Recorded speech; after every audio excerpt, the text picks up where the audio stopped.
What's going on, everybody? Today I will be talking about the 5 best bowl game performances from teams this season. So basically, we're ranking these off of the teams who had the most impressive wins from this bowl season. I already made a video ranking the 5 worst bowl performances from bowl season, and that video was posted on the channel yesterday, so feel free to go back and check out that video. And I know that these bowl games don't mean as much as they should, but we still get to see teams on the rise who actually don't have opt-outs and bring it everything they got in these games. So that's a plus about bowl season. But ultimately, I feel like bowl games need to mean more. But with the start of the 12-team playoffs, it should help fix that issue to some extent. But before I get into this video, let me remind everyone to like the video and subscribe to the channel, and also turn on notifications so you never miss an upload. And if you guys love college football, then you will love this channel, because we post daily college football content on this channel. So definitely consider helping me out by subscribing to the channel. But without further ado, let's give my opinion on the 5 teams who had the best performances in these bowl games. Now to start, I did kind of have trouble picking these games because there's so many aspects you have to look at, and sometimes these bowl games are all over the place with the opt-outs and transfer outs, but I'm going to try my best. But for my first team, I have Arizona's 38-24 win over Oklahoma. I expected Arizona to win, but let me tell you, they really showed up to play in this game. And this was one of those few bowl games outside of the playoffs that felt somewhat special, because you could tell Arizona wanted to win this game, and it was a pretty fun matchup between Oklahoma and Arizona. The downside is that we've seen Oklahoma's quarterback Dillon Gabriel transfer out before this game, and a lot of the offensive line also transferred out, so it doesn't make Arizona's win look as impressive as it could have been. But I'm gonna say I definitely was impressed with this win. The performance Arizona had in this game was definitely a good performance, and they definitely came to play, and they forced 6 turnovers in this game. And I mean, their defense may have given up almost 600 yards to Oklahoma's offense, but Arizona made the big plays when it mattered the most. And this Arizona team has been one of the best at forcing turnovers all season, and it's awesome to see these teams on the rise show up and give it their all in these bowl games. And Arizona is one of those few teams who showed up, and they have a very bright future heading into the Big 12. They have a lot of guys returning on both sides of the ball, and they have one of the most underappreciated quarterbacks in college football, freshman Noah Fafita, who is one of my favorite players, and he's a very fun player to watch. And he put up spectacular numbers this year for being a freshman, and he's already an early Heisman contender for next year. Imagine what this kid could do next year, because he's already one of the better quarterbacks in college football, and he's only a freshman. I truly believe Noah Fafita is one of the more underrated quarterbacks from the season, and I loved watching him play. And he has the team around him to be a legit 12-team playoff contender. And this was a big win for this Arizona team, who was just 1-11 2 years ago. And now look where they are, finishing with a 10-3 season, and with a lot of guys returning for next season. And this team is looking like an early favorite to win the Big 12 next year. So give props to this Arizona team for how far they've came, and the well-deserved win over Oklahoma in the Alamo Bowl. But next on the list, I have USC's 42-28 win against Louisville. This season, USC didn't get close to the expectations they were meant to have, and a lot of people didn't think they would win this game, but they brought out a hidden gem at quarterback, Miller Moss, who threw for 6 touchdown passes and 372 yards, and completely shocked everybody. And this offense was clicking on all cylinders.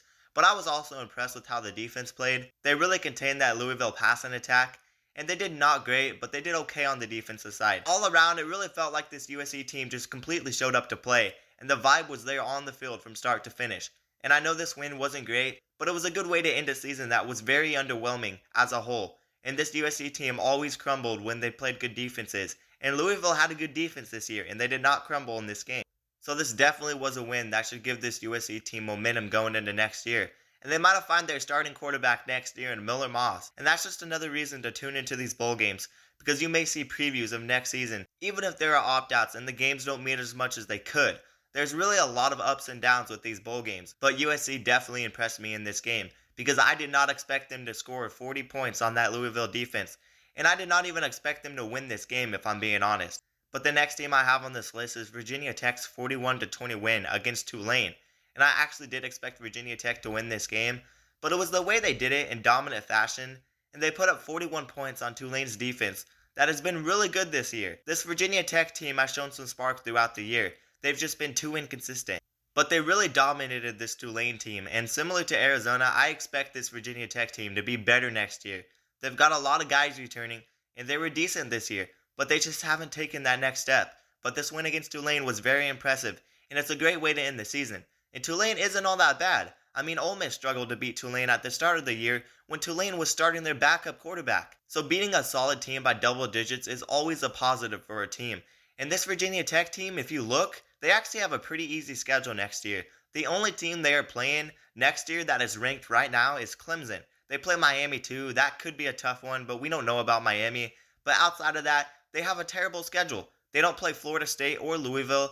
But all around, the ACC is pretty weak, and who knows what will happen. They will have some games on that schedule that they could possibly lose, but a lot of those games they could easily win. But Virginia Tech has a special guy at quarterback leading the way, so we'll see what they can do next year, because I could possibly see them winning 8 to 10 games and possibly compete for the ACC title, but I could be wrong.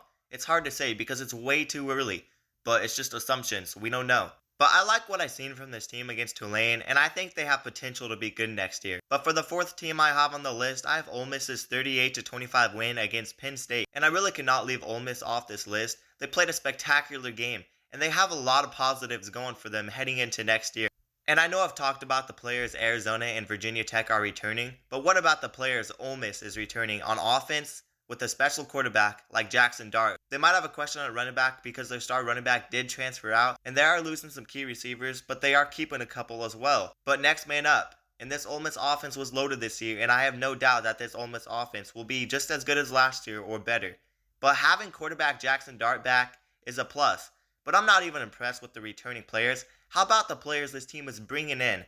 They picked up a solid receiver from South Carolina. I'm not really impressed with the receivers they picked up on offense.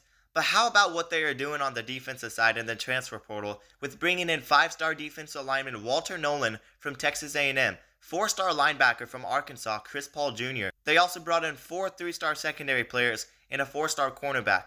But on top of that, they brought in 2 4-star edge rushers from other SEC schools, and their defense has been all around their biggest weakness. There's still a concern if they are good enough to compete with Georgia and Alabama. But this Ole Miss team keeps getting better every year. And I would not be surprised if they were a legit contender in the SEC next year.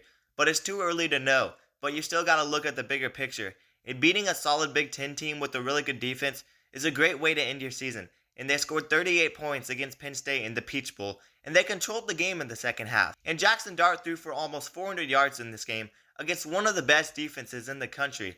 So I don't know if Ole Miss offense really has a problem. And they will continue to be great on the offensive side. But the defense may be a question mark. But we'll see what happens next year, because they picked up a lot of guys from the transfer portal on defense. But for the last team on this list, I actually ended up going with Michigan's win against Alabama in the College Football Playoff Rose Bowl. And like I said, I have to look at many different aspects when picking these bowl game performances, but I was so impressed with how Michigan played, and they really shocked me. So I do have them on the list. And I could have picked Washington's win over Texas, but I expected Washington to win, and to be honest, I really thought Washington did not play their absolute best game.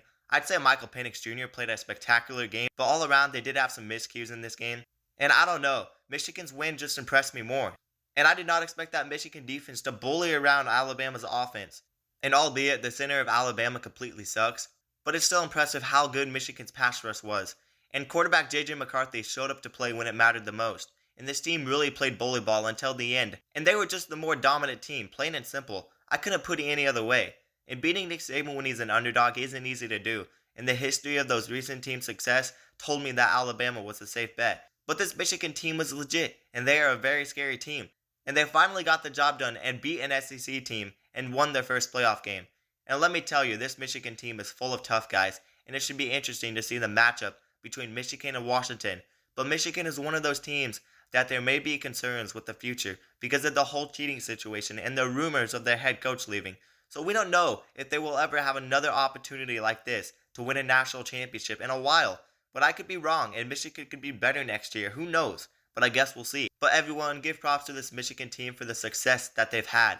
And if you don't want to give props to the team, at least give props to the players. Because at the end of the day, they weren't doing the investigating. They were playing with their hearts every day on the field.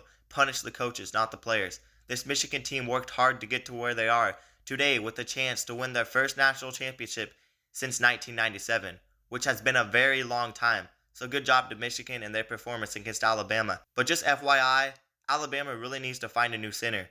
But anyways, that's going to do it for the video. Let me remind everyone to like the video and also subscribe to the channel and turn on notifications so you never miss an upload. And if you guys love college football, then you will love this channel because we post daily college football content and we basically cover everything on this channel. So consider helping me out by subscribing, but that's going to do it everyone, and peace out.